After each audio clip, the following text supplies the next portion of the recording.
So what's going on guys, Kate is here and welcome back to a brand new video. For today I will show you the best Necromancer build in Diablo Immortal. So at the start I will explain how to play this class, then we will look into the best skills, rotations and attributes that you want to use. Then later we will go over the awakening, best stones, where to use your paragon levels, and even which gems you want to use on your gear. And then lastly I will show you the best gameplay, so you would know how to get out your abilities, the highest damage possible and much more. So if this sounds interesting to you, then let's get right into it. So Necromancer in the endgame has strong AoE and crowd control abilities, as well as summons that let him do a bunch of damage or become a support player. This class is basically really good at almost all roles, and on top of everything else, you get a new resource called Corpse. So this will offer you a powerful and challenging resource that you can use to achieve super high damage and much more. So then let's move over to the build, and for your skills you want to go with the Soulfire, Bone Wall, Command Golem, Command Skeletons and Corpse Explosion. So first of all, the first ability is called Soulfire, that shoots a ball of shadow fire that explodes, inflicting bunch of damage to the target, and as well 25% as much damage to all nearby enemies. Then with this primary skill we get as well our ultimate, which will change your skill, so now the Soulfire, instead of shooting basic attacks, you will be able to shoot multiple bone spirits that seek out enemies and deal damage. Overall we chose the skill because of its really good damage, and because you get an ultimate, which happens to be the best ultimate in the game. So then moving over to the second ability, which is the Command Skeletons, and this ability lets you summon a bunch of skeletons that you can command to charge to a specific location, and passively the skill as well spawns new skeletons every 8 seconds. Overall this is a super cool ability that lets you summon minions to tank the damage for you, and at the same time they will do very high damage to the enemy. Then for the next ability we have the Corpse Explosion, and this ability will detonate all corpses in the targeted area, each corpse dealing damage to all nearby enemies. Overall this is amazing skill, which will let you use Necromancer's specific resource called Corpse. So the idea is that you kill monsters, and each monster turns into a corpse, so then you can use those corpses to activate your skill and do a lot of damage. So then for the next ability we have the Command Golem, and this skill will let us summon a golem for 24 seconds that will deal damage and stun all far nearby enemies. And because we will be using this legendary item, we will be able to improve our golem, and now all enemies that get attacked by him will be burning as well. And then lastly the fifth ability is called Bone Wall, and because we are using the ever-grasping Westman's chest armor, this skill will transform a bone wall into a line of skeletal soldiers, and all of them will charge forwards and do a bunch of damage. So as all Necromancers rely on their minions, so with this build we want to get as much damage as possible, and all of our minions and golems from 3 of our builds will be able to help us with that. But if you are not interested in doing damage and supporting,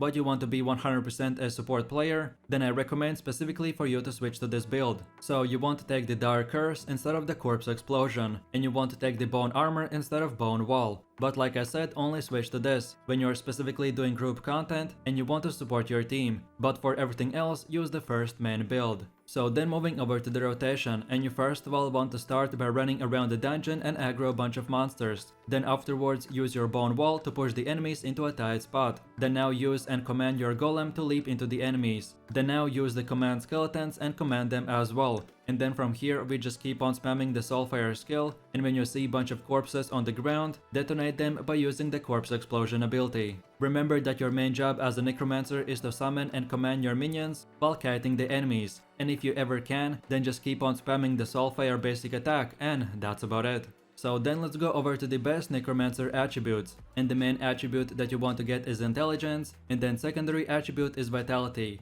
And the way you do this is by using equipment that either way has Intelligence or Vitality. And for your weapons you first of all want to prioritize how much damage it does, and then secondary the attribute. So then moving over to your equipment, and this is how your gear should look like. So first of all for your offhand you want to go with the Baleful Trinity and socket in the Seeping Bile Gem. And we chose this item because of its perks that will give your Soulfire ability one more additional target, so you will be able to do a lot more AoE damage. And then lastly, if you awaken this item, then your Soulfire damage will be increased by 10%. Then for the main hand, we want to go with the Desolatoria and socket in the Blood-Soaked Jade. Then for your perks, you get to transform your Command Golem skill to now summon an improved Golem, which will deal more damage and burn all enemies alive. And if you awaken, then your Golem will do 10% increased damage. Then moving over to the next one, which is the leg armor, and we want to go with the sacral causes and socket in the Zode Stone gem. And for your perks you will get to increase your bone wall duration for 25%, and if you awaken then your bone wall cooldowns get reduced by 10%.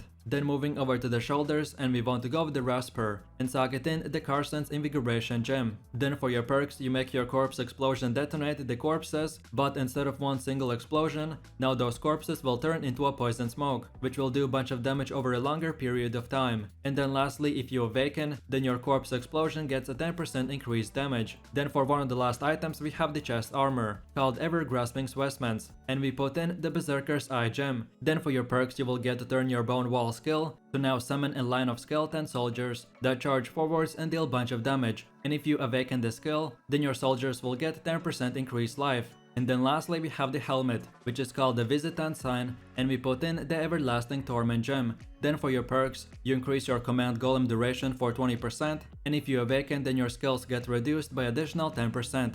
Then for your charm you want to get this exact piece that gives all of your skills that you use damage increase. And then last but not the least, for your neck, we go with the Shepherds and Architect, and we socket in the Ruby, Aquamarine and Citroen gem. Then for your finger, get the Shepherd and Father, and socket in the Tourmaline gem. Then for your other finger, get the Shepherd and Mother, and socket in the Tourmaline again. Then for your hands, get the Shepherd and Beastmaster, and put in 3 Tourmaline gems. Then for your waist, go with the Shepherd and Begator, and put in 3 Topaz gems. And then lastly for your feet, get the Shepherd and Leader, and socket in 3 Sapphire gems. And then just before we move on to the next part of the video, I want to clarify a few things on the armor. The exact items and gems I'm showing you are the best of the best, so it does not mean that you have to get perfect 5 out of 5 star gems or rank 20 items, but you simply use whatever is the best and available on your character, and bit by bit try to get these gear pieces and gems, then start equipping them, and this is how your full endgame build at 100% completion will look like.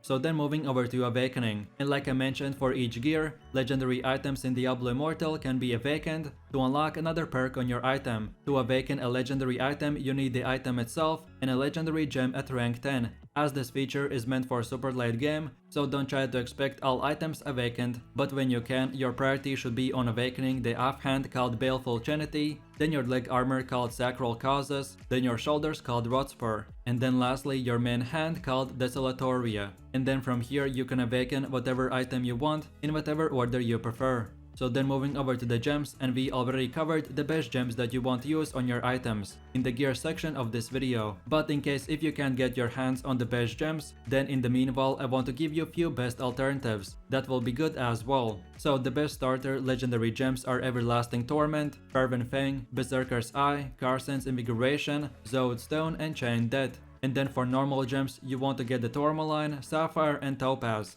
All of these gems will be useful and good alternatives, but like I said, for the best of the best, watch again the previous part of this video. So then with that said, moving over to the charm, and like I said in the gear part of this video, this is the charm that you want to get that will give your bone cess to corpse explosion, soulfire, command golem, command skeletons and bone wall. But especially at the beginning it's not that easy to get, so if this is the case, then your charm priority should be on getting the bonus for soulfire, then corpse explosion, then command golem, then command skeletons, and then lastly the bone wall. If you have at least a charm with few of these abilities, then that will be already really good, but now you know at least what bonuses are the best and how much they are worth by ranking. And then lastly, like all of us know, we can upgrade and rank up our gear and gems by salvaging gems and those items that we don't use, so then we can improve our equipment. But there's one last endgame feature that is called Family Bonus Stones. So when one of your primary 6 gear pieces reach rank 6, you can reforge that gear and improve it even more by putting in the Reforging Stone. And the 3 best stones for Necromancer is Vengeance Stone, Wildfire Stone and Ravager Stone. But like I have said many times, all of this is meant for super late game. So just try to get as high rank on your items as possible and then slowly start upgrading them with stones.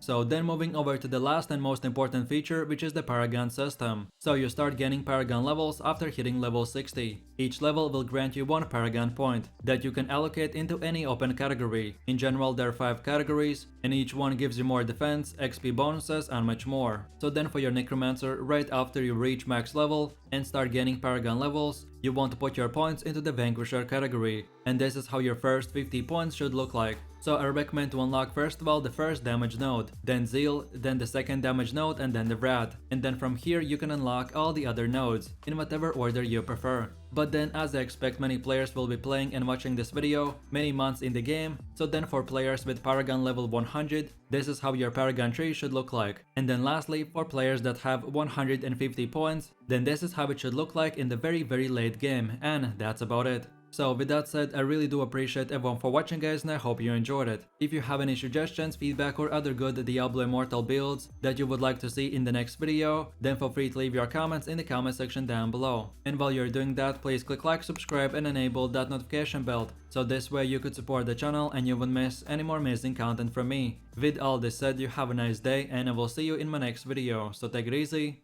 peace. Yo, I ain't here